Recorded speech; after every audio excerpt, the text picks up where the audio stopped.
Welcome to LP wisdom. Hi all, my name is Ashish और इस video से हम प्रीपोजिशन का पार्ट 1 स्टार्ट करेंगे। प्रीवियस वीडियो में हमने देखा था प्रीपोजिशन का बेसिक इंट्रोडक्शन के हम क्या क्या पढ़ने वाले हैं। इस वीडियो में हम प्रीपोजिशन स्टार्ट करते हैं। सो हम पढ़ेंगे अबोव, अक्रॉस और आफ्टर के यूजेस। ठीक है। पहला देखते हैं अबोव। अबोव हमारे पास तीन कंडीशन में यूज होता है। पहली कंडीशन क्या है कि अगर हमें एक हायर पॉइंट को इंडिकेट करना है या फिर किसी भी चीज को कंपेरिजन कंपेरेटिवली हायर देन की सेंस में यूज करना है तो हम अबोव यूज करेंगे। For example, moon rose above the horizon. ठीक है। तो यहाँ पे होरिजन से हायर पोजीशन पे मून जो है वो राइज किया है, तो उसको इंडिकेट करने के लिए हमने क्या यूज किया है, moon rose above the horizon. Similarly, eagle is flying above the tree. ठीक है। तो ट्री से बहुत ही ऊंचे पॉइंट पे जो है ईगल फ्लाई कर रहा है, तो उसको इंडिकेट करने के लिए भी हमने क्या किया है, अबोव का यूज किया है। ठीक है। Eagle is flying above the tree. Above का सेकंड सेंस में यूज होता है कि अगर रैंक में कोई सीनियर सुपीरियर हो तो वहां पे भी हम अबोव का यूज करेंगे। For example, the major is above the captain in the army. अगर आपको इंडियन आर्मी की रैंक स्ट्रक्चर का पता है तो आपको ये अच्छे से पता होगा कि मेजर जो होता है वो सीनियर ऑफिसर होता है कैप्टन से। So the major is above the captain in the army.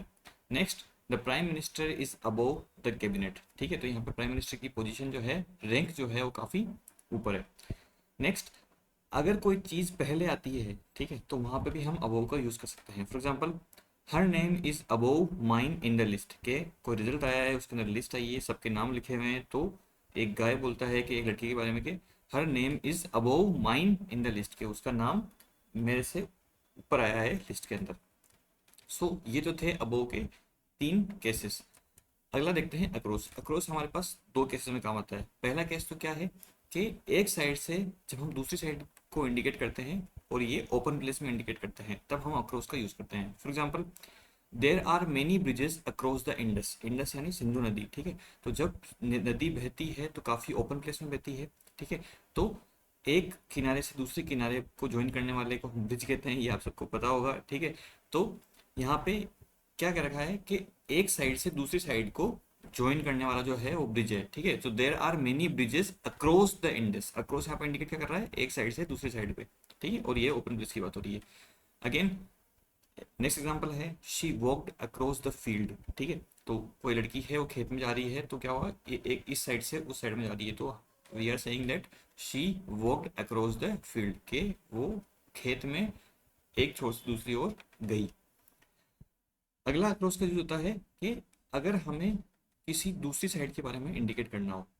ठीक है। फॉर एग्जाम्पल, आप एक किनारे पे खड़े हैं और आप दूसरे किनारे वाले की बात कर रहे हैं। For example, my office is across the road. तो इसका मतलब क्या है, आप रोड के इस साइड खड़े हैं और आप बोल रहे हैं कि मेरा जो ऑफिस है रोड के उस साइड है, तो वहां पे हम क्या करेंगे, अक्रॉस का यूज करेंगे। अगला, she lives across the canal. तो बीच में कैनाल जा रही है, आप इस साइड खड़े हैं, तो आप बोलते हो कि हाँ, हमारी प्रेमिका कैनाल के उस पार रहती है। ठीक है। ये तो हो गए अक्रॉस के यूजेस। ठीक है। जहाँ दो केसेस थे, एक साइड से दूसरी साइड में इंडिकेट करना हो ओपन प्लेस के अंदर, या फिर दूसरी साइड के रेस्पेक्ट में हमें बताना हो। अगला देखते हैं आफ्टर। आफ्टर जो होता है वो चार केसेस में यूज होता है। पहला केस क्या होगा कि अगर ऑर्डर कोई फॉलो कर रहा है तो जस्ट नेक्स्ट बताने वाला, नेक्स्ट ऑर्डर बताने के लिए आफ्टर का यूज किया जाएगा। For example, please see me after this meeting. तो मीटिंग वगैरह होती है, सारे शेड्यूल से होती हैं। ठीक है। इनके सबके एक लिस्ट बनी होती है, एक ऑर्डर से होती है फॉलो। तो बॉस बोलता है कि please see me after this meeting. Next, soldiers enter the bunker after the leader. ठीक है। तो बंकर के अंदर पहले लीडर जाता है, उसके बाद सोल्जर्स फॉलो ऑन करते हैं। ठीक है। नेक्स्ट आता है आफ्टर का यूज। अगर हम किसी को फॉलो कर रहे हैं तो वहां पे भी हम क्या करेंगे, आफ्टर का यूज करेंगे। For example, the police man rain after the thief. कि चोर के पीछे पुलिसमैन भागा। ठीक है। तो यहाँ पे थीफ को फॉलो कर रहा है कौन, पुलिसमैन। नेक्स्ट एग्जाम्पल है, the sports person rain after the coach. ठीक है। तो कोच, जो हमारे कोचेस होते हैं स्पोर्ट्स में, वो भी एक काफी नॉन रिनोन प्लेयर्स होते हैं। ठीक है। तो यहाँ पे क्या है कि कोच पहले भागना सिखा रहा होगा, मान लो किसी स्पोर्ट्स पर्सन को, तो यहाँ पे क्या इंडिकेट कर रखा है कि कोच के पीछे पीछे स्पोर्ट्स पर्सन भाग रहा है। ठीक है। अगला, अगर टाइम के रेस्पेक्ट में हमें फॉलोइंग करनी है, ठीक है, तो वहां पे भी हम क्या करेगा, आफ्टर का यूज करेंगे। ठीक है। For example, meet me after lunch. ठीक है। तो जनरली लंच, डिनर और ब्रेकफास्ट जो है, ये जनरली यूजुअल सेंस में हम टाइम के रेस्पेक्ट में करते हैं कि हाँ लंच का टाइम ऑब्वियस है कि 12 से 2 का होगा, ओके ठीक है। तो यहाँ पे क्या है कि टाइम के रिस्पेक्ट में अगर आपको फॉलो करना है तो हम यहाँ पे आफ्टर का यूज कर सकते हैं। For example meet me after lunch. Next, the doctor came after the patient had died, ठीक है, तो पेशेंट मर चुका था उसके बाद डॉक्टर आया था, ठीक है। अगला है कि अगर हमें कोई नेक्स्ट थिंग को बताना हो लेकिन वो क्या हो, प्लेस के रिस्पेक्ट में हो, तब भी हम क्या कर सकते हैं, आफ्टर का यूज कर सकते हैं। For example we went to Jantar Mantar after Hawa Mahal, के हवा महल देखने के बाद हम कहाँ गए, जंतर मंतर गए, ठीक है। जनरली लोग जंतर मंतर देखने के बाद हवा महल जाते हैं, ठीक है, लेकिन हम लोग जो है हम हवा महल देखने के बाद जंतर मंतर पाएंगे, ठीक है। ये क्या है, प्लेस के सेंस में हम क्या कर रहे हैं, कोई नेक्स्ट प्लेस को बता इंडिकेट करने के लिए आफ्टर का यूज किया है हमने, ठीक है। Next, she will go to mall after office, के ऑफिस के बाद वो कहाँ जाएगी, मॉल में जाएगी, ठीक है, शॉपिंग करनी पड़ेगी उसको बहुत सारी, ठीक है, बहुत पैसा है अपने पास, है ना। सो उस सेंस में भी क्या होगा, ये यहाँ क्या है, प्लेस है, प्लेस कौन सा है, नेक्स्ट प्लेस को इंडिकेट करने के लिए हमने वापस क्या यूज़ किया है, आफ्टर का यूज़ किया है। सो इस वीडियो में हमने पढ़ा अबोव, अक्रॉस और आफ्टर प्रीपोजिशन के यूजेस, अलग अलग केसेस, ठीक है।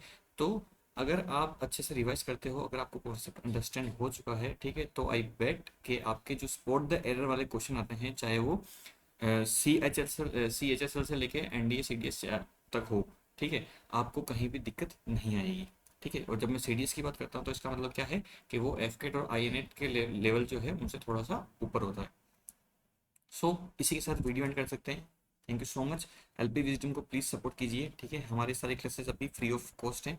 प्लीज़ आप हमें फॉलो कीजिए यूट्यूब, इंस्टाग्राम और फेसबुक पे। हमारा जीमेल एड्रेस है lpeducationalwisdom@gmail.com, जहाँ पे आप कॉन्टैक्ट कर सकते हैं फर्दर इंक्वायरी के लिए। Thank you so much, have a nice day.